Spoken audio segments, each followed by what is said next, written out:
بسم الله الرحمن الرحيم. كان في ناس بتسأل عن الأرقام العربية اللي بتظهر في الفوتوشوب واحنا بنكتب إنجليزي، والنقط والفاصلات اللي بتظهر في بداية الجملة على الشمال مش في نهايتها كالعادة.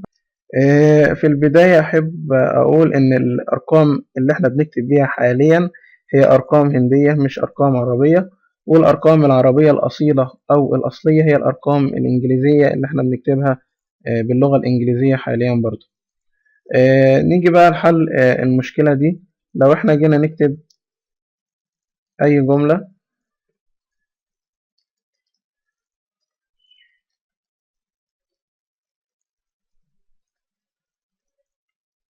فعلا هنلاحظ هنا إن النقطة اتكتبت على الشمال في بداية الجملة، والأرقام بتتكتب أرقام المفروض زي ما احنا قلنا بقى دي أرقام هندية مش أرقام عربية.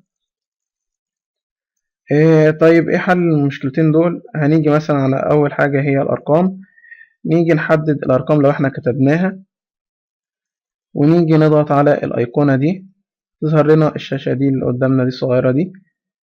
نيجي على اليمين خالص كده نضغط على السهم ده اللي جنبه شوية سطور كده، نيجي تحت هنا هنلاقي فعلا مكتوب هندي ديجيتس، اللي هي الأرقام دي هندي ديجيتس.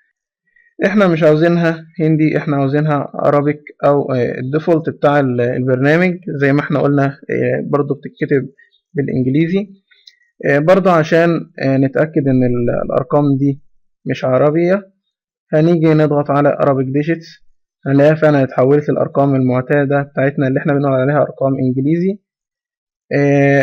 في الغالب هنخليها الديفولت عشان منقعدش نغير فيها كل شوية.